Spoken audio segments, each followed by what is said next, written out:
hitting the ground running. Formula One Philosophy. Back for a preseason edition.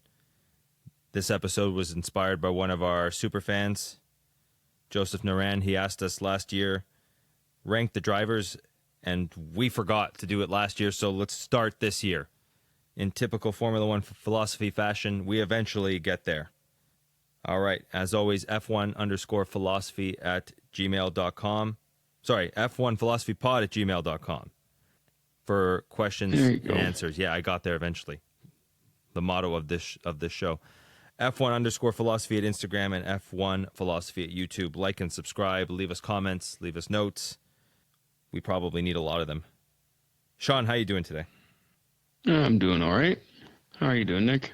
Good. New year and new me. Let's be positive this year. Subscribing to that? Yes, yeah. Let's be positive this year. I mean, if it's a new you, it has to be positive. You've done everything else. It's like George Costanza, right? Like if my instincts have been wrong, the opposite must be right. Right, exactly. Yeah. All right. So I just want to clarify one thing. Arvid Lindblad is not going to be on this list. I think that's fair to him going into this list. We shouldn't rank him. We haven't seen him in a Formula One car yet.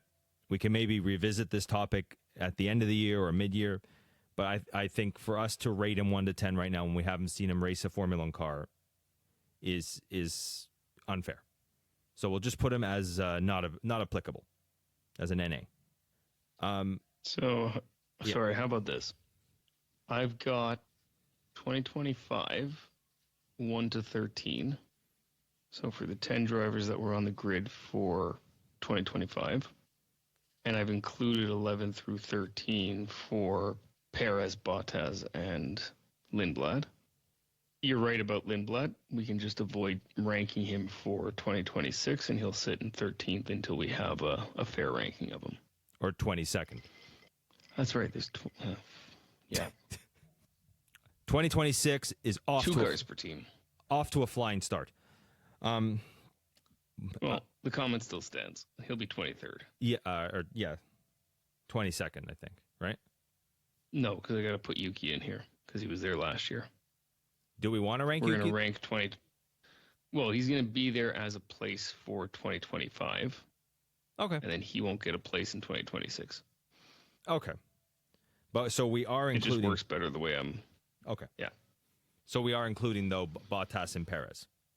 Yes. Okay, cool. Awesome. This is, like I said, we're going to do this 1 to 10. Rank it 1 to 10. 10 being the best driver you've ever seen. 1 being the worst driver you've ever seen. And I don't think anybody here is going to be ranked 1 or 10 realistically. As much as I'd like to put Max there, he still has his faults, his issues, his emotions. At 10, he's clearly the best driver on the grid, but I'm not going to do that. I'm going to do points, like point, we'll say, for example, like a 5.5. Or do you want to just keep it at whole numbers? You do it however you want to do it. Cool.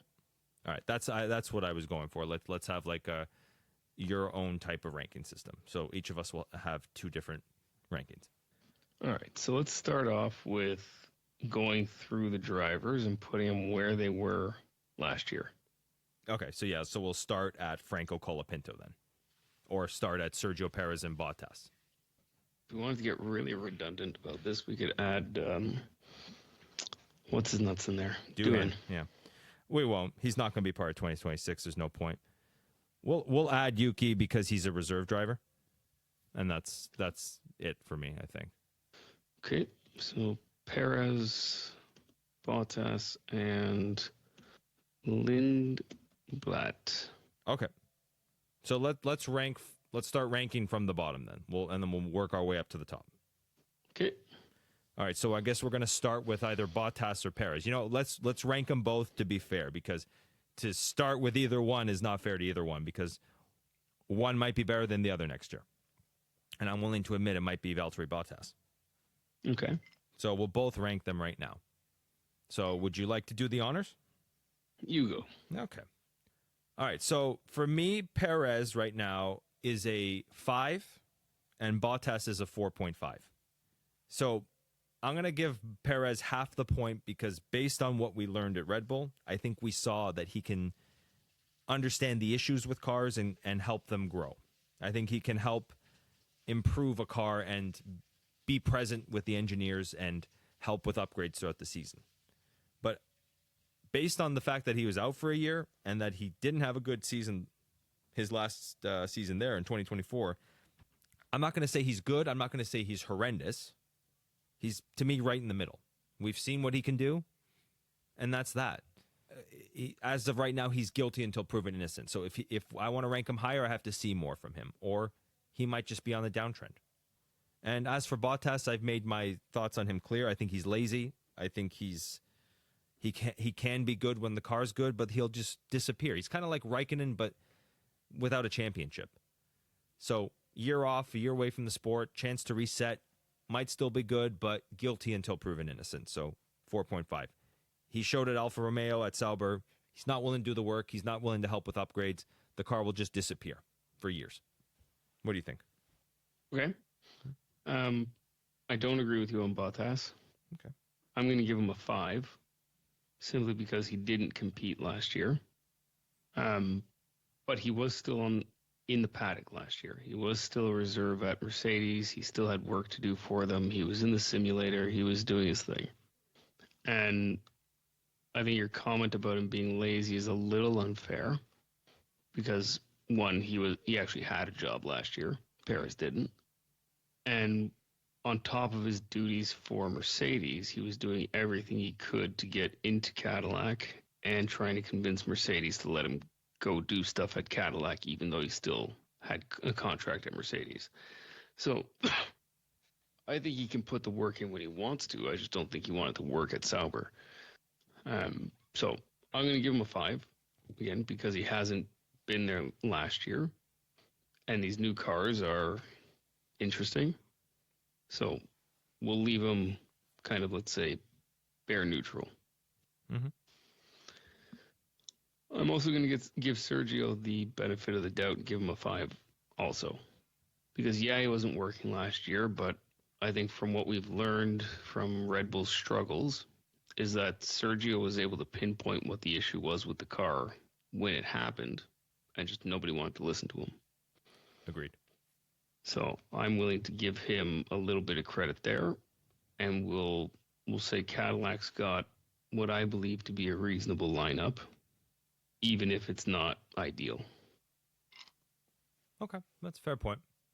I want to retouch on that Bottas discussion in our predictions this year because you made some good points. And I disagree with some of it, but in the spirit of this ranking system, I'm not going to devolve into a whole argument.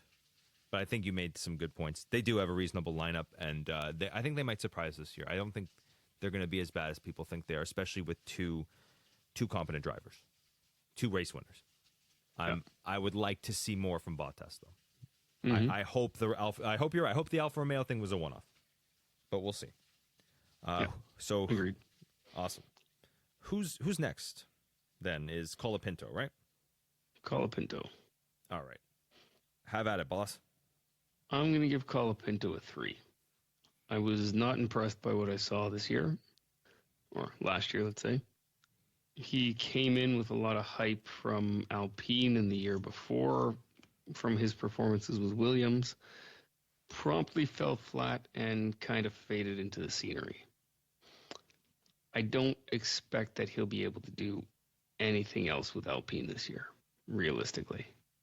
I think Gasly is their driver, and Colapinto's there to bring in some cash and to fill a seat. That's where I stand on that. I think you said it very perfectly. I'll go even lower, though, because I'll go 1.5. He was never good, and I think there was just a lot of hype around him. I think there was a lot of wanting him to succeed, and he did show minor things in 2024 that I think were overblown. Sometimes Formula One's so desperate for stories, they overblow minor things. Like this happened with Lawson too. his 10th, 9th in Singapore, right? Like, I just think the guy who would never really won anything in the juniors, never really showed anything in F2, was like sitting 7th, I think, or yeah, I think it was 7th before he was brought in. Did some okay things. Should not have had any expectation. He should not have ruined Jack Doohan's career because he was so hyped, which is essentially what it was. And it was never there. And I think the theme of this episode, as I've already said this twice now, guilty until proven innocent, it's another case with him. I don't think much of him, but we'll see. We'll see for 2026. Yeah. And you know what? I think you've convinced me. I'm going to give him a 2. Ooh. You never hear that stuff on this podcast. You never hear the words, Nick, you've convinced me. New year, new Nick. Have you ever heard that? Anywhere? Anyway, that hurt. So the next... Truth does, Nick. I believe Bortoleto is next. He is. I'll go on this one. I'll go. I think this is generous based on last season, but I'm going to go 5.5. I know he finished near the bottom. I know he was in a bad car. I know he was eclipsed by Hulkenberg. You take away those 2 outlier races, which now they have become for Hulkenberg. Not shedding on him. Just saying, based on the rest of that season, there wasn't much consistency in that and not much pop. There was just a lot of 8ths and 9ths. That was probably the real pace of the Sauber. Hulkenberg just outdrove the car for 2 races at Spain and Silverstone. You take away those 25 points, they're basically even. I think Hulkenberg has like 35 points. Gabriel Bortoleto has 19, and they're tied in qualifying. Right? They're close. And I think considering that was his first year and that's Hulkenberg's 14th or 15th, that's really good for someone who had no expectation. And one thing I learned about him, I think it was a couple days ago, he won his rookie season of F3 and then his rookie season of F2. I think there's something there, and I think if they give him time to develop, he'll be a lot better. But as of right now, and as for this year, which is probably going to be a tough year for him, I'm going to go 5.5. Okay. I mean, I think I agree with just about everything you've said. There's something about Bortoleto that when I see him, the way he's interviewed, the way he is in general, just kind of seems like a dog that's caught his own tail. Doesn't quite know what to do with the fact that he's an F1 driver. There's nothing wrong with that. It's just an observation. It's funny. I think coming to the end of the season, we saw that he was coming to grips with that car. Yeah, and the performances that he did have that were better than Hulkenberg, they were good performances in the sense that he looked confident. They didn't look like a fluke. Mm-hmm. The follow-up performances didn't always back that up, but he seems to know and be capable of getting on top of what he's doing. So I'm going to give him a 5. And I hope he does well this year, but I think there's a couple of things going against him. Mm-hmm. At least last year, he seemed to take a little while to get used to it all. And maybe that was a rookie year, first time there, take his time. Or maybe that's just the type of driver that he is. Maybe he's going to take a while to build into it. Which is fine. I have no problem with that whatsoever. I'm just not sure that it's going to be what Audi wants to see. And then I think the other problem is Audi. You and I had some back and forth about their car reveal and my thoughts about their car reveal. And to me, it's setting up the entire Audi team in a way that I don't think is going to work. The whole thing was very corporate, very German, very too put together, too sterile. This is not an F1 team. Wow. This is an OEM trying to go racing, and that may work in other places, but for very many reasons, this doesn't work in F1. And I forget who said it. It may have actually been Jordan. that German teams don't tend to work in F1 because of the culture around work in Germany. And it's not that they're lazy, don't get me wrong, but there are such good worker protections. There's such a good culture of labor in Germany that there's no real emphasis to put the work in, right? And that's why I think Schumacher was an outlier. There are some good examples, but it's part of the reason why most of the F1 teams are in England. Yes. Yeah. Every time we've had some portion of a team be based out of Germany, the complaints always tend to be the same, that they're not putting the same level of work into the team as the English-based employees. So Sauber is Swiss, and they seem to have made it work, and I don't know anything about the Swiss, but a lot of that team is also English.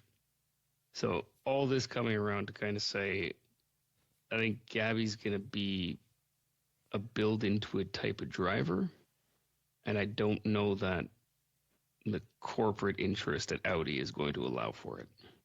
I can't wait for our predictions episode. I want to elaborate on this more, but I think you and I are coming to a similar thought process with this team, because I completely agree with everything you said. It just doesn't seem like they care that much. They never really did. And yeah, he might be a good driver on a bad team is what I think you're trying to get at. Yeah. And he would even be a bad driver in a bad team because he doesn't have someone to nurture him. He's Alonso. I think if Gabby had a Franz Toast, yeah, he'd be better. Or he would go further. Let's put it that way. Audi, if you're listening, get Franz Toast out of retirement, because that's a genius comment by you, Sean.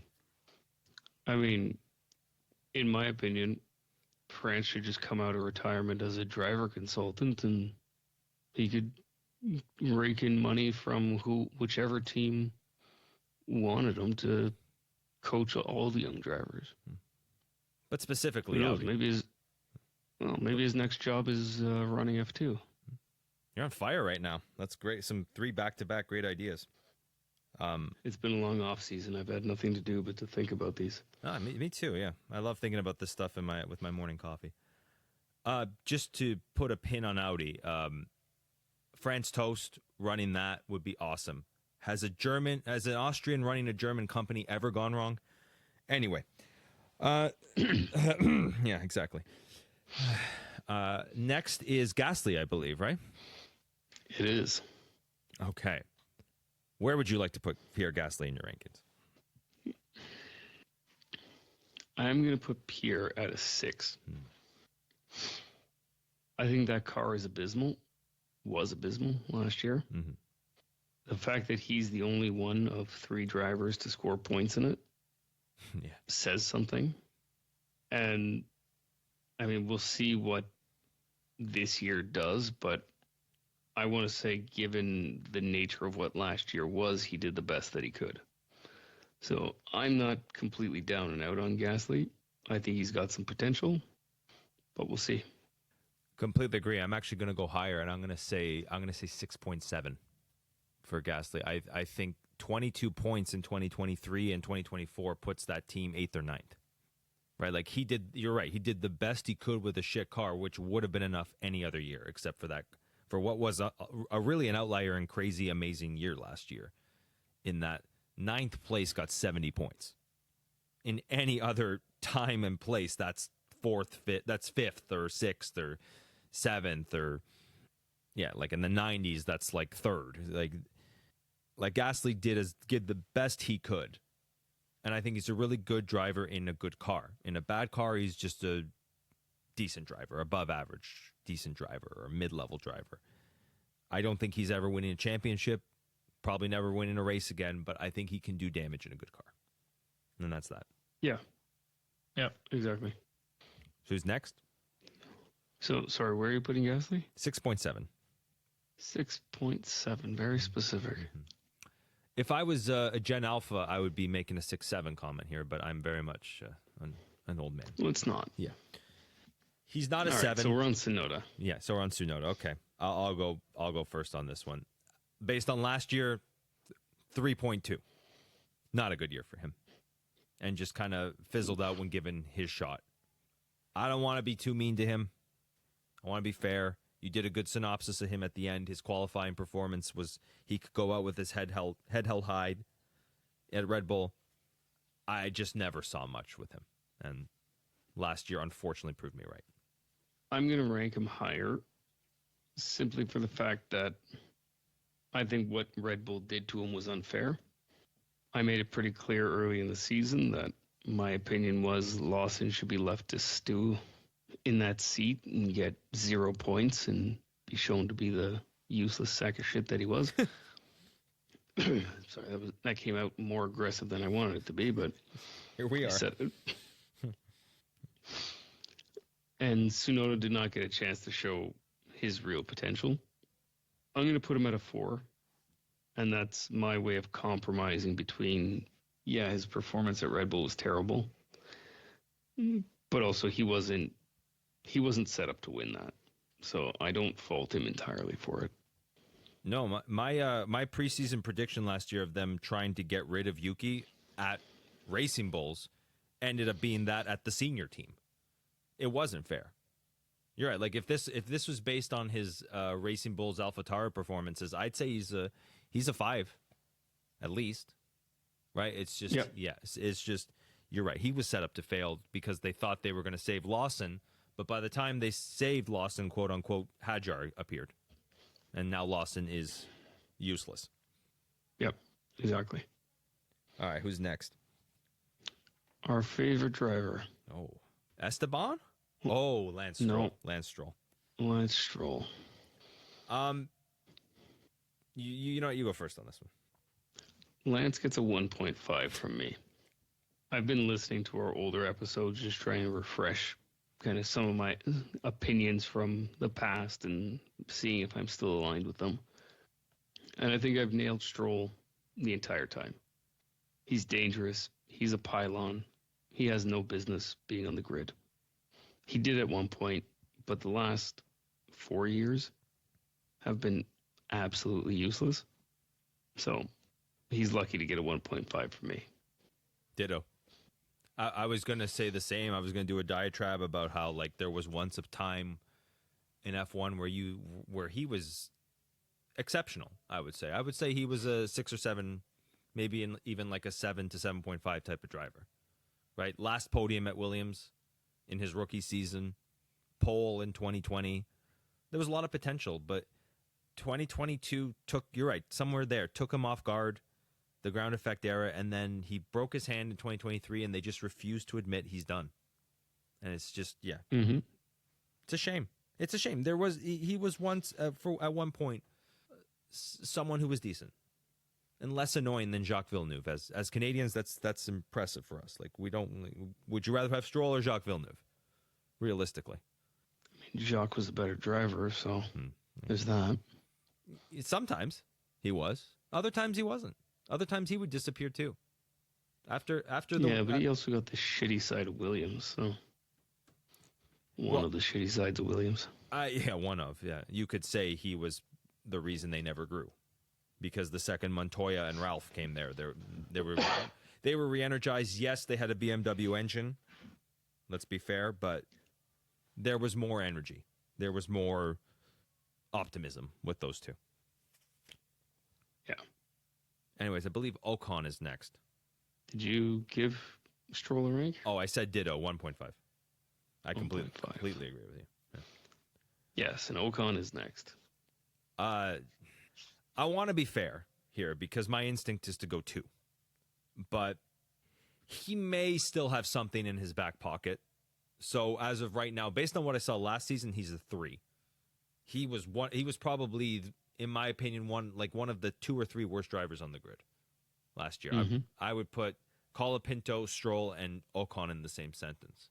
But I'll go 3 because he has technically some potential left. He's still in his prime, but holy shit, he can just disappear and not care and not be anything useful. And it's hard to rate someone higher than that. 3 means you are just pinned to the back. And sometimes you show up in 8th or 9th, and that's what we saw last year. And I don't care at that point. Like, you're a bad driver. 3. Okay. I'm going to give him a 2. Oh. I think his performance next to his rookie teammate was terrible. Mm-hmm. Yes, he did outperform him from time to time. But compared to what Nico Hülkenberg did in that seat, compared to what Magnussen was able to do, Ocon was anonymous. Right? The Haas car isn't great, hasn't been great, but we've seen in the last couple of years that it has the potential to be developed. Yes. And Behrman seems to have grabbed it and has been able to make something of it. And yeah, okay, Ocon had a couple of decent performances, but no one was ever questioning how. Okay, Ocon got up to 9th. Okay. Yeah, the Haas should be up around there every once in a while. If you want to impress me, and a driver with Ocon's record should be impressive, you have to best your rookie teammate. Mm-hmm. And he wasn't. No. So my stance on Ocon hasn't changed. He's also a dangerous waste of space on the grid. And yeah, I don't really know why he's still here.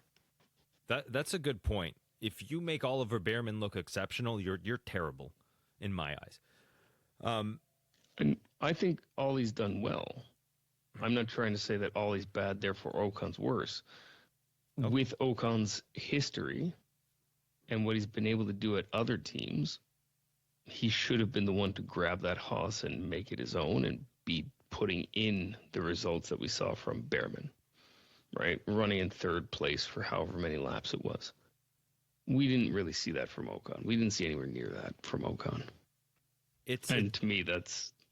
And to you, that's... If you've been in F1 that long and you can't do that, it's not worth it at that point. Yeah, so Haas, the media, myself, and I think even Esteban Ocon were optimistic of a podium going into last year. Everybody thought he would eclipse Hülkenberg. And you're right, instead he went backwards and was more like Magnussen.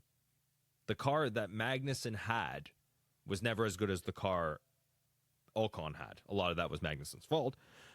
But that was a decent car last year. And Ocon just kind of became anonymous. And if he had any of the work ethic or ability that even Hülkenberg had, he might have been on the podium. But he didn't. I agree with you. He's not good. I'm going to be a little fairer to him based on history, but I'm not going to argue you're 2. So it's Komatsu's Achilles heel that when Hülkenberg left, he said, Ocon is the type of driver I admire and want at my team. And I think him, like Steiner, they just admire bad drivers. It's just Komatsu at least has the engineering and the ability to develop and improve his team. So keep Komatsu, Haas. I'm just saying that's definitely an Achilles heel of him. He does not know what a really good driver is. If he admires Esteban Ocon and Romain Grosjean, that's a horrible history for Komatsu. Okay, who's next? Lawson. Ooh. All right. Have at it. Lawson. I'm still not impressed. I had very high hopes for Lawson at the beginning of his career before he got into F1. I watched him in Super Formula and he knew what he was doing. And then he promptly came into F1 and showed us all that it really wasn't quite as good as they made him out to be. Mm-hmm. That being said, he can score points. He can get up there. He's in a mid-pack car, and he's getting mid-pack, lower mid-pack points. So I can't be too upset about it.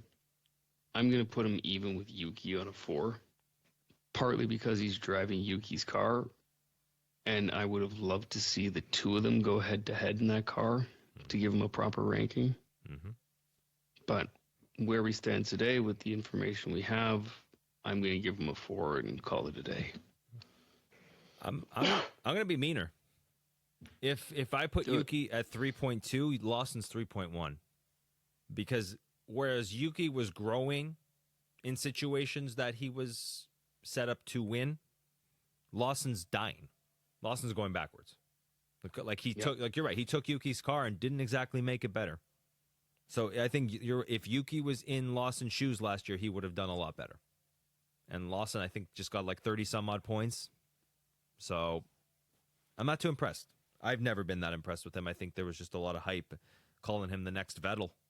Like Eddie Jordan said, I never saw it. But to me, he's a step down. He's like a small step down from Yuki or equal to Yuki. Yep.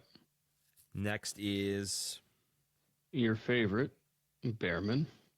One of your favorites. I think I texted you, if you can't beat them, join them. Mm-hmm. Some point in the last month. I'm going to be fair to Behrman. I'm going to say 5.5. As of right now, to me, he's a mid-level driver. He's in the middle. But he can show from time to time that he can have a blistering performance. Statistically, the worst qualifier on the grid, like I said a million times, going into Singapore. But hey, at least he improved. I think you're right about the fact that he took over the development side at Haas. That's a positive. I like that. Shows work ethic. Shows ability to grow with the team. If I see more this year, I'll give him a higher ranking. But as of right now, a lot of hype to bring him in. Wasn't all justified, but at least he did something. 5.5. Okay. I'm going to give him a 5. And I'm putting him there because I don't know if he's taken over development of the car in the sense that he knows what he's doing and wants to develop it. If he is, that's good, especially for a rookie, and I applaud it. Part of me says it's not that. Part of me wants to think that he's a driver that is comfortable in uncomfortable cars. Wow. Which would actually make him a really good driver on the same level early in his career as a Michael Schumacher or a Seb Vettel, something like that, where even a Max Verstappen, unpredictable cars, let's call it. Because that's what Haas has been. Unpredictable, to say the least. And to see him be relatively comfortable in it, right, we never really saw him complain. Similar to what I said about Gabby. It seems like a dog that's caught his tail. Just happy as shit and has no idea what he wants to do with it. But he got results. So is this intentional? He knows what he's doing and he knows where he wants the car to go? Or is it a, hey, you know what? It's fast, and if I do this, it's faster, so I'm going to do it that way. I can't say one way or the other, but I think it's good enough that he has a lot of potential, and I'm not worried about his future. Very good points. You got me thinking. I wonder if comfortable in uncomfortable cars, he becomes more like Charles Leclerc, or like that John Lacey vein, like that someone who can overdrive a bad car but never really fix it, never really be the solution. Potentially, yeah. Good points. All right, who do we got next? Hadjar. Okay, it's your turn. I'm going to give Hadjar a 6.8. I want to give him higher, but he did have some inconsistency, and there were points where he struggled last year that were questionable. So I think him and Antonelli in my book are tied as far as best rookie goes for last year. Hadjar did not have the car that Antonelli had, and he was consistently there. So I think Hadjar is on his way to the top, but he does still have a little bit of maturing left to do. So that's why it's not higher. Yeah. And if Red Bull wasn't a clusterfuck, they probably would have kept him at the junior team for one more year or half the year, like they did with Max Verstappen. Because you're right, he definitely needs just some more consistency, which comes with time. But instead, we'll throw one of the best revelations, one of the best drivers I've seen in a long time, or rookie drivers at least, in a long time, to step on the podium. His podium at Zandvoort should not be unappreciated. it should be studied. That he had pace. It wasn't just a luck box podium, right? Yeah, Norris had the DNF, but he was a comfortable fourth against Mercedes, Ferrari, other fast cars behind him, like the other Red Bull too. That was well done. Mm-hmm. He deserved every bit of that. That was exceptional. But you're right, the consistency really needs to be ironed out, and hopefully his very smart brain, like you pointed out last year, someone who's got like an engineering or physics mindset, or I guess what's the word, like a genius level brain. Hopefully that helps him navigate this. But I would say 6.4. I was going to say around somewhere between 6 and 7. I think 6.8 is very, very generous, but I'm not going to argue it. He was the best rookie, in my opinion. Yeah. Okay. So you taking us into the next one with Hulkenberg? Oh, yeah. He impressed me a little bit last year. He showed the side everybody said he had, finally, but really only for one race. But it was enough for me not to shit on him anymore, even though he did kind of disappear again for much of that season. But his consistency, and now his showcase of the fact that he has good work ethic and ability to improve a car, tell him, pinpoint what needs to be improved, have good effects with the upgrades. I'm going to put him at a 5.9. I think his age is why I'm not putting him in the sixes, because he's getting older.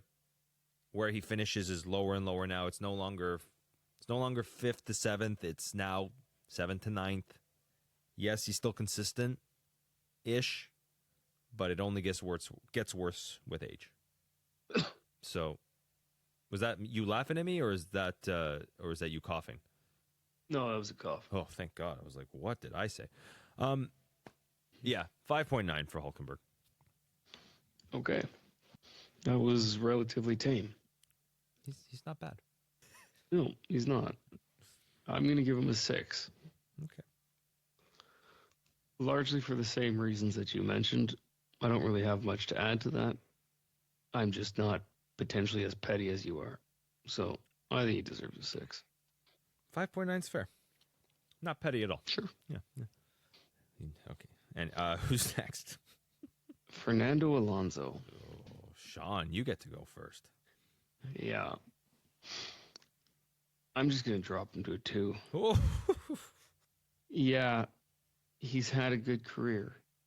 He's had 2 championships. He's shown us that at the right time, he can do things with a car that other drivers could only hope to do in their career. But this is not who we have now. And we've seen it since he joined Aston Martin, that he's only taken the car that Sebastian Vettel developed and made it worse. Mm-hmm. Until now, they were lucky last year to get to the position they got with a final race where they got double points. You and I had talked about it leading up to the end of last year, that there was a real possibility that Aston would end up in 9th place. Yeah. And the only reason that didn't happen is because the midfield was so packed. Mm-hmm. So I have no sympathy for him. This is not the car is bad. This is not he's got unlucky. This is not anybody's trying to screw with his career. He's his own worst enemy. I don't think he really understands how to develop a car. And Aston Martin is worse off for it. So he gets 2. Wow. I thought I was gonna go 4, and I was just gonna be somewhat fair to him. But now that you said 2, I can't not say 2. You sounded like Nick there. You just, like, am I rubbing off on you a little bit? Like, it sounded like every point I was gonna make is what you said. And no, I mean, I don't think I've said anything different than I've said for the last 2 years on this podcast. That's fair. Yeah. I just have utter hatred and disdain for him for 2005. But yeah, he's just not getting better with age. And I don't know if you saw the race.com ranked him as the 5th best driver on the grid last year. And I think there's a lot that they do that I don't agree with. Yeah, that's definitely, yeah. completely agree. It's just, where does that come from? And I just think that's just been Alonso's entire career. He's never been that good, but it's just getting worse now. He's just been hyped. He's been beloved for his personality, which isn't all that special. It's actually he's kind of a dick. Mm-hmm. Austin had a perfect opportunity to get rid of him at the end of 2024, and I don't understand why they're keeping this facade up. What, is this Austin Martin this year going to be so perfect that he's going to be able to win a championship? No. Even if it is good, they're not winning the championship, and he's not going to offer anything of value for development. He's just going to complain about everything. So as much as I want to be fair and give him a 4, if you're giving him a 2, all bets are off too. So, okay. Yeah. Next up, Carlos Sainz. are we in the top 10 now, or was did he finish 11th? Sainz is 9. Alonso's 10. Oh, wow. Okay. Carlos Sainz, I'm going to put him at a 7.2. I think a couple of years ago, if you had asked me like at his Ferrari years, I would have said 5 or 6 without even blinking an eye. And I know he can have good performances, but he would just disappear and just mold himself into 5th place so many times in a decent car. Where I always wondered what was the point of him. He was just a good, solid driver, but nothing exceptional. But after last year, I think he hit a new level. And I think now we see a new side of him. We see the side that can help a car grow, give great input. He was on the radio the most by like a significant margin last year. He wants to improve. He wants to get better. He wants to put in the work, and he wants to win. And I see you, Carlos Sainz. I saw you last year. You jumped in my eyes. 7.2. Go even higher this year. Get to an 8. Get to an 8 or 9. That's that. Mm-hmm. That's fair. I'm going to give him a 7 for a lot of the same reasons that you did. I maybe wasn't so hard on him at Ferrari. I thought his time at Ferrari was an indication of what was to come. The question was always, was it a revenge performance? You know, you cut me loose, so I'll show you what you're getting rid of. And at the beginning of the season, it potentially looked that way with Williams. But then I think he grew into it and he started getting comfortable, and he's responsible for their 2 podiums this year. So he definitely did put in the work, and he got to know the team and everything he needed to know. So he's definitely on my list one of the top drivers from last year. Yeah. Not going to disagree. All right. Next is Albon. All right, you're first. I'm going to give him a 6. Ooh. He's a good driver. He's responsible for a lot of what's going on at Williams recently. But we talked about it kind of mid last year. He seems to not have the stamina for an entire season. Yeah. Potentially it was the car going more towards Sainz. I don't really buy that because we've seen it before as well, where he starts the season strong and kind of fades. So I think it is a more stamina related problem, so mental endurance. But that doesn't take away from the fact that he is worthy of being where he is. So I think 6 is a reasonable spot for him. Yeah, it's a little harsh that both of us are going to go lower than Sainz, considering he outscored him, has been there longer, has been an integral part, like you said, of Williams' revival. But yeah, there just seems to be something missing, right? He just can't seem to get over that hump. He seems to be stuck at like hitting 5th place there, and is prone to disappear and not improve. And it's a shame. But I'll be a little more fair. I'll say 6.3 because he's decent, and he's definitely a threat in a good car in the midfield. Mm-hmm. Right. Okay. So we got number 7 now, right? 7th highest finish. Antonelli. Yeah, I can't go higher than Hadjar, but I don't think he's like I said at the beginning, guilty until proven innocent. So I don't know yet with him. I'm not sure exactly where he is. I'm not sure if he's worth all the hype. I don't want to give up on him, but I'll just stay neutral for now. I'm gonna go like a 6.2, close to Hadjar, but his car was decent enough that he should have shown maybe some more consistency. Like his down trend should not have been 16th, 17th. It should have been like 9th to 13th. You didn't really see that with him. You saw a lot of like 13th to 17th sometimes, 11th, 12th. So it's just I don't know how to rank him. I don't know how to rank. I'm trying to be fair because I'm not saying he's bad. I'm not sure what his real ranking is. Yeah. So I'm gonna go just under Hadjar, and I want to see what I see this year.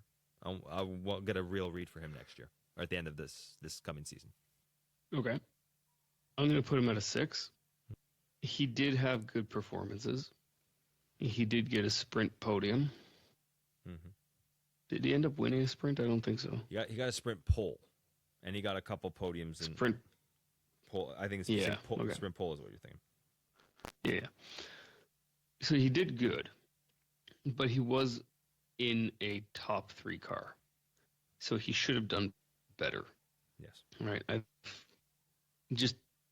If you look at Hadjar, Behrman, Antonelli, and you put them heads up in that car, does Antonelli come out on top of that three-way fight? In the same car? I don't know that he in the same car. You don't know. Yeah. I don't know either. I don't know that he does. Yeah. So that's why I'm putting him as a 6. He very clearly has talent. He very clearly knows what he can do. But his mid-season slump was excessive in my mind.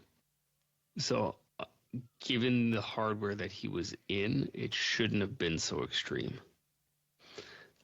I'm willing to forgive some of Behrman and Hadjar's inconsistency based on the car. Mm-hmm. But the Mercedes truly didn't look bad this year. So he loses a little bit in my ranking for that. We know in the same car he can beat Behrman. We saw it enough too. But you're right. I wonder about Hadjar. Part of my calculus as to why I'm being a little more lenient with him and saying I don't know instead of definitive was the Mercedes car really the second best car on the grid? I think realistically it should have been the 4th best car on the grid. In any other season, it's the 4th best car on the grid. I didn't say second best. I said top 3. Yeah. I think it was the 3rd best car out there. Yeah. I think we're on the same page though. All right, who's next? Sorry, give me a second. I'm trying to do a couple things at once here. Shouldn't be, but where the fuck is it? God. All right. Next we have Hamilton. It's me, isn't it? Or is it you? That's me. It's you, yeah. I'm going to give him a 7 because how do I put this? I think you and I were a little excited about him going to Ferrari to see what he could do. Even though we knew, and we mentioned it a couple of times after the announcement was made, that it was likely he was going to struggle last year. But I think his mindset when it didn't go well showed a lot about his character. Right? He was very depressed all season. He wasn't trying to calm anybody down. He wasn't trying to say, okay, give me a little bit of time. We're working through it. It's fine. He was very downbeat. And he is getting up there in age. I don't think that necessarily limits him. I think he could do better. But kind of all that comes together to bring him from potentially a high 8 to a 7. I think he's starting to lose a little bit of it. So yeah, I'll call it 7. Yeah. He was really the anti-Schumacher in that sense. When the going got tough, he disappeared. And he was advertised as the next Michael, right? And I said all season that I think if they listened to him, if they focused on him, they would have been better off than trying to squeeze crap, like squeeze a fourth out of Charles Leclerc when Charles Leclerc is going nowhere. I think Hamilton's winning mentality, his expertise, and his knowing how to win is something priceless that Ferrari overlooked, and it's a shame. And I really want to put him in the sevens, but I think the age thing is just it's killer right now. He's never had what it takes to grab a team by the neck and bring them forward. He's never been that guy, and he's very reliant on Ferrari infrastructure, which is bad. And he's not getting better, and he's not improving. He's getting older, and he's acting like he's 26 at a team that needs him to be 26 with a mindset of like, this is what we're gonna do. And he's 41, and he's never exercised the part of his mind and his racing career that he needs to exercise to succeed here. And I'm going to go 6.9 based on what I saw last season. And that is fucking petty, I'll be honest. Okay. Yeah. So then what are your thoughts on Leclerc? That's a good question. Because do I really think he's better than Hamilton?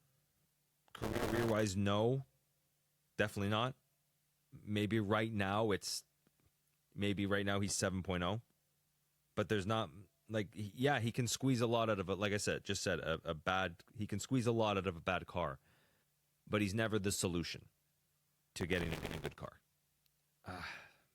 Yeah, right now he's 7.0, Hamilton 6.9.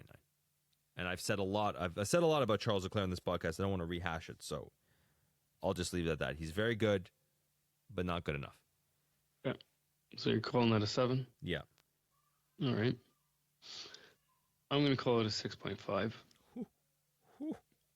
He's been at Ferrari long enough that this shouldn't be an issue.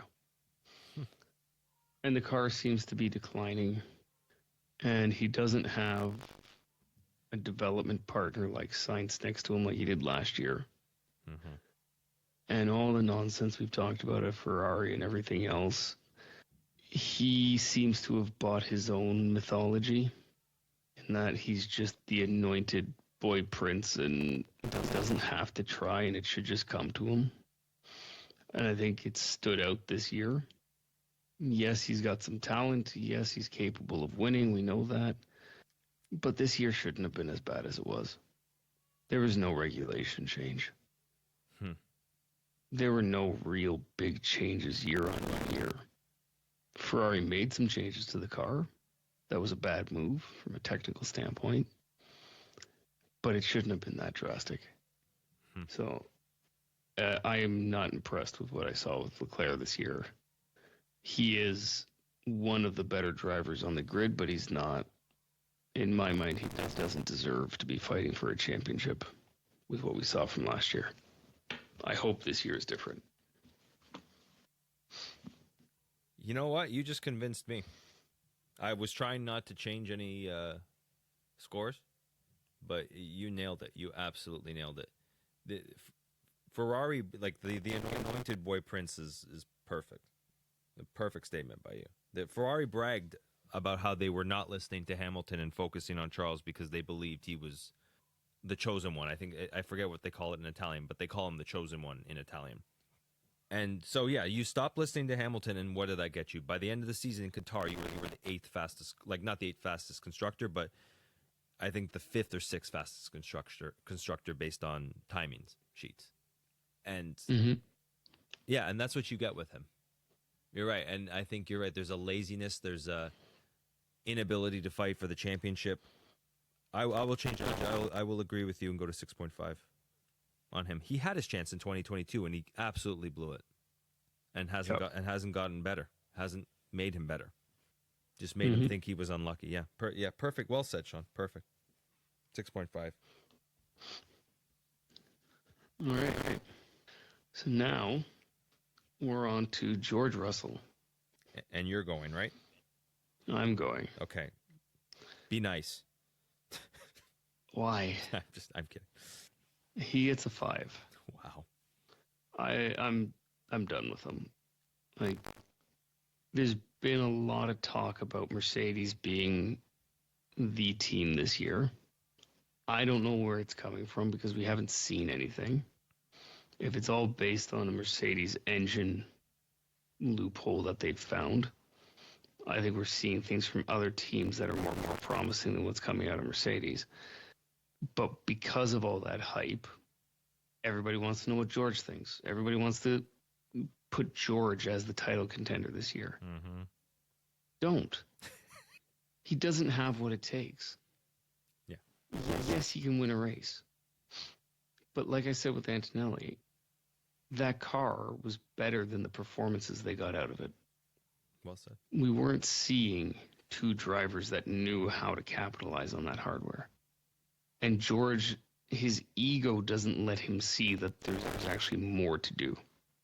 I personally think he thinks he is the best driver on the grid, and that he's just gotten unlucky, which is not the case. He cannot drive that car properly, or he cannot drive that car consistently enough to get what he wants. And that's going to hamstring him for the rest of his career, and he's not going to be able to do much more. Now, I might be wrong, and I might eat my words midway through the season this year, but I'm not seeing it. So he gets a 5.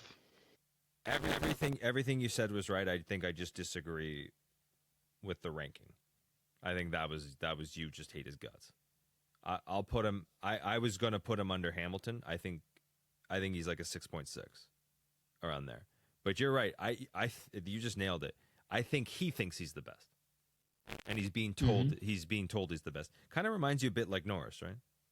Kind of seems like they're setting up for something again. When the car is going great, he will dominate a race, and I will give him that. I will give George that. When the car is going right in the weekend, he will nail that weekend. But the inconsistency and the inability to discover what he needs to do to position himself for a long run of great results will come back to bite his ass. And I can't wait for our predictions. Yeah. I cannot wait for our predictions because I wonder how much in agreement and disagreement we're going to be, because I've been thinking the same thing. Why is Mercedes just anointed already? On what basis do you think these two drivers are going to do for you that they haven't done yet? It doesn't just magically happen. You don't just magically win the constructors, right? Like, I don't know. You just don't magically have the best car out of nowhere. I know in 2014 you could say that kind of happened with Mercedes, but there was a lot of work going into it in the previous years. I think I see the opposite coming into this year. So bad results leading into this development cycle. You're not just going to snap your fingers and have the best car. So we might eat our words, but we'll see. Yep. All right. So take us into the top 3, Nick, with Oscar Piastri. Okay.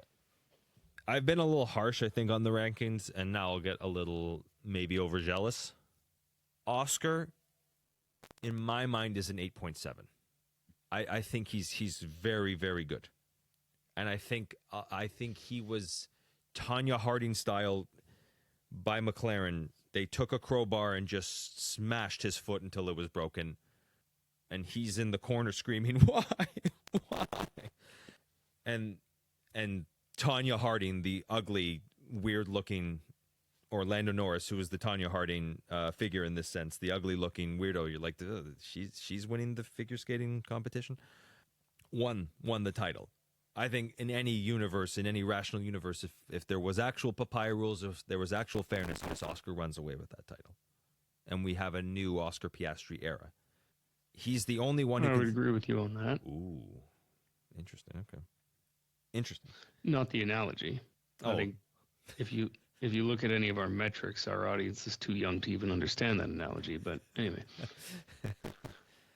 okay, it'll be at minimum it'll be a fight. I think it could have been the Oscar Piastri era, and him and Max are going at it because he's the only one who can stand up to Max and win. That doesn't mean he always stops Max, but it means he can. It can be a Max versus Oscar type of environment, and I think he's really good. But the reason why I don't put him in the 9s is because he has the ability to disappear from time to time when he'll just check out, and he doesn't stand up for himself. And those are key parts of being a champion, that he needs to learn. And whereas I said everybody's guilty until proven innocent, Oscar is the only one who is innocent until proven guilty for me. 8.7. Okay. I'm going to give him a 9. I've said it before. His ability to remain calm, his ability to think very quickly under pressure, sets him aside from 90% of the grid. I think he's got a skill set that they need. It can't be taught, but they need to find a way to teach it to drivers as they come through the series. He's very non-emotional. We have seen him get emotional from time to time, but compared to the rest of the grid, it's an outlier when it happens. He gets out there, he puts the work in, puts his head down, gets results. He got screwed by McLaren this year, and despite that, it took until the last 3-4 races for him to lose his place in the championship. Mm-hmm. So I think he is one of the generational talents on the grid, and the fact that he's come to it so quickly, to me, makes him the second best driver on the grid. Mm-hmm. Yes, absolutely. Yeah. There was a Beyond the Grid, I think, podcast with him, or F1 Nation podcast with him at the end of the season. It was a little disappointing in the fact that he says he doesn't really do a lot of work in the simulator. I hope that just means he does work in different ways, because if he wants to be a generational talent, he's got to show the work ethic like Max does. He's got to show the incessant, I'm not stopping, if he wants to compete with Max. Yeah. And I've heard this in other interviews from him as well. He's pretty much said, not a car guy, never really had any interest in cars, didn't even particularly want to go racing, kind of did it for his dad type of thing. But is then very clearly an outlier because he very clearly has a talent for it. But I agree with your point that if he doesn't put the work in, this will start to fall off. Mm-hmm. He needs to have that Max Verstappen level of dedication to things aren't going right. Okay, put me in a car and put me on a track. Let's figure it out. Yeah. They don't have to do that right now because they have the best car, but that could very quickly change this season. Well said. You can have all the talent in the world, but if you don't put in the work, you'll get caught, right? Like Lewis Hamilton had all the talent in the world. Lewis Hamilton was more talented than Michael Schumacher. That's on me saying that on the record. Michael had more work ethic. Mika Hakkinen was arguably more talented than Michael. Michael had the work ethic. Michael had the resolve and also the assholeness. Hakkinen was just too nice, right? Yeah. Yeah, and this goes to the conversation that you and I never had about outliers, right? Oh shit. Michael Schumacher had the work ethic because if he didn't have the work ethic, he would have never been there. No. Right. From racing broken down go-karts with dead tires and trying to find a way to make them faster than the competition, and that being the way that he got his ability to drive uncomfortable cars really well. It's the same thing we see with Max Verstappen, right? We hear these stories of Jos adding lead to his go-karts and doing whatever else to handicap him and make him drive around these unknown handicaps, right? This is what sets the outliers. Mm-hmm. I don't know that Mick Schumacher had to overcome what Michael did in his karting days, because why would he? Good point. Mick had all the money in the world behind him. Mm-hmm. So yeah, Mick's got some talent, sure, but he never had to work for it. I'm sure Michael made him work, but probably not to the same extent that Michael had to work for it. Same thing with Ralph. I don't know that Ralph had to work the same way that Michael did. I was just about to say that. Michael definitely protected Ralph's career. Michael would have done the same for Mick, but he was gone by that point. In Mick's formative years, right? Mick, I think, was like 16 when Michael disappeared. Like those were ideal times to be there. But this would also have had to have started back in karting at 5 years old, right? guess, yeah. Yeah. So Or I guess he anyway, wasn't. that just goes to the talent side of it, right? Like you said, you can have all the talent you want, but if you're not putting in the work, you're not going to be that outlier. Yeah, absolutely. So Oscar needs to understand that, and he'll be a 9 driver in my eyes. Yeah. So that means we have Max and Lando left, right? Yes. So my stance on Max Verstappen is that he is an android. Yas has traumatized this guy from a very young age to be nothing but a racing machine. His time off the track is spent on the track virtually.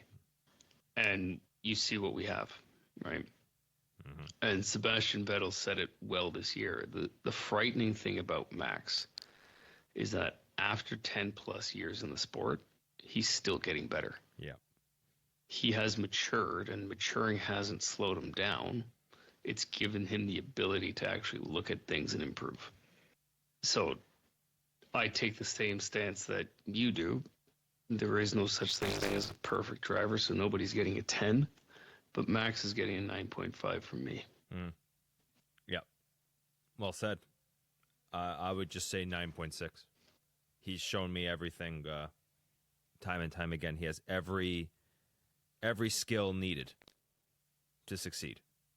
Right? Like his understanding of cars, his ability to drive, his naturally fast understanding of how to operate on a track. His emotions are definitely his only handicap. Right? From time to time, like an android is faced with an illogical question or something like that, or something with no conclusion, and the brain spews sparks and blows up, and then they just have to rebuild Max quickly. What's the phrase for that? It's like Isaac Asimov had a phrase for it. You know what I'm talking about? No. Okay. Anyway, we'll come back to that one day. No, and I get what you mean, but that's also what I said about he has matured. He's not as hot-headed as he used to be. It'll show up from time to time. It showed up this year. It will. It definitely will, but it's not there as much as it used to be. No, but that's still what makes that ability, that show of emotion is prone to show up. It even showed up in Michael from time to time. Michael was not a perfect driver either. But yeah, I would say Max is just a 9.6. He might be the best of all time if this keeps going. What we saw this year was unlike anything we've ever seen. To come back from 104 points down, being written off, car was in disarray, the team was in disarray, and him and Mekis just took it by the scruff and almost dragged them over the line. That was one of the most impressive things I've ever seen. They probably should have won. Yeah. Should have. Yeah, they should have. So, I have first dibs on Lando Norris. Yep. Where did I put George Russell? What was the ranking I gave George Russell again? 6.6. 6.6. Okay. I made a comment this year that from time to time Norris was worse than Russell. And I think towards the end, in the car that was more comfortable for him, he was slightly better. And this may be harsh, but I'm going to put Lando at a 7.4. Oof. Yeah. I know he's a world champion, but it's just it really had to be perfect, didn't it? In order for him to get there. It had to be perfectly done, orchestrated for him. When left to his own devices, he was a top 5 driver, sure, but nothing exceptional. One great lap at Monaco. One great dominant win at Mexico. The rest was questionable. And for someone who thinks so highly of himself, that's probably, like, my hatred is probably what's ranking him lower, but what has he really done in his career that would say that he's more than that? He's had a few good races, but never a race where you're like, how the fuck did he do that? And if he wins this year again, I have to eat my words because he's a lot better. But I don't see it. I don't see it. Unless the Red Sea parts for him, Moses is not walking through. So, yeah. 7.4. Okay. 7.4. I'm going to give him an 8. And like I said, I've been listening to some of our older episodes, just trying to rehash some of the things that have been said. And prior to this year, we were pretty clean. Sorry, we were pretty keen on Lando, Yes, we were. and it makes me rethink some of the stuff we went through this year because Lando's been at McLaren for a while, and when you think about his teammates there, right? He had Alonso, he had Sainz, Danny, and now Oscar. He hasn't always been the perceived best driver, but he's been kind of a clear number one at that team up until this year. And it's not for nothing. It's not because Zach Brown has a hard-on for him and wants him to be there, so he's handicapping the rest of the team around Norris. Norris actually has the talent, the skill to be there and to be a championship contender. This year, when they had a truly good car from the beginning and both drivers came to play, the team kind of went, well, shit, we didn't expect that. And we got what we got. And we became a little bitter about Lando in the process. So I don't think he's better than Oscar. I don't think he's better than Max. But he is definitely in the top 3 in my books. So I think I owe him a bit of an apology for being a little hard on him this year, mainly because McLaren made us, if you want to look at it that way. Yeah, kind of. So I'm willing to give him an 8, not be so hard on him, as hard on him as you are. But this year to me will be the reckoning. You know, does he have what it takes to grab the new regulation set from Oscar?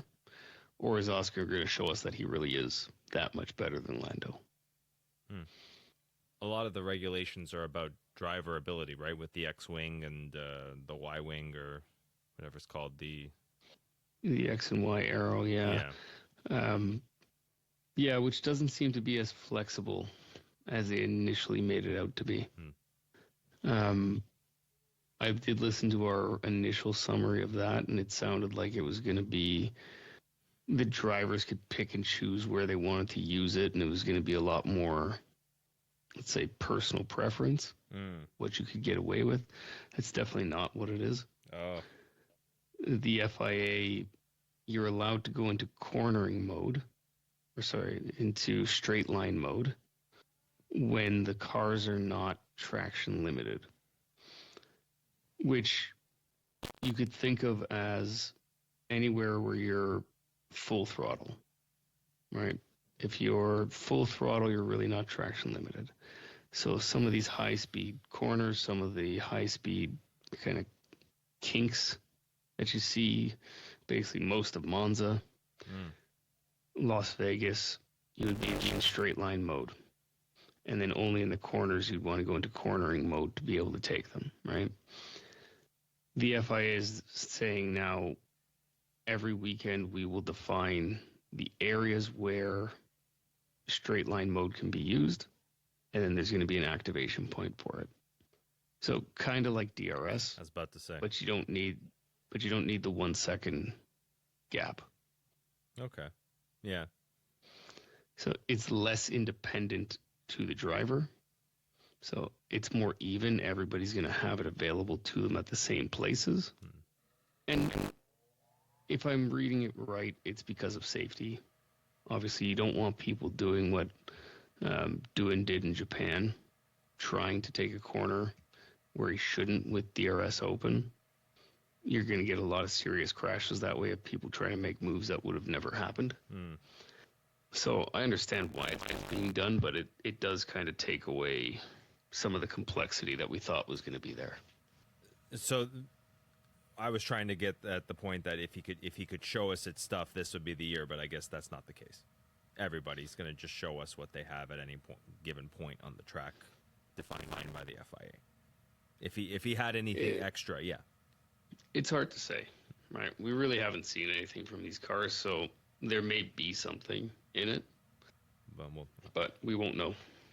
Yeah. I might be. You're right. I might be a bit harsh on him, and we were very optimistic on him. I remember when his first win, we sent a congratulatory note in the podcast description. Like, we were very happy for him. We thought he would be someone very special. It was just that comment at the end of 2024 where it was going to be my year, and then he flopped. It just made me sour on him. I just think he thought more of himself than he actually was, and he was never the nice guy, the nice, hardworking guy he portrayed himself to be. So I think it was just the illusion, the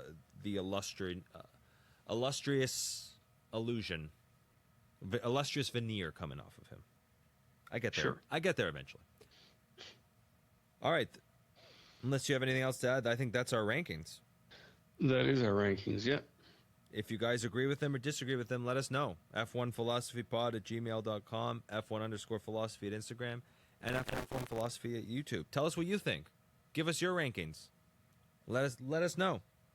Did we screw up? Did we fuck up? Is Nick annoying? All of the above. Let us know. Sean, we'll be back back for our predictions. Get ready. There's going to be some fireworks for that. And on that note, everybody have a good night. Good night.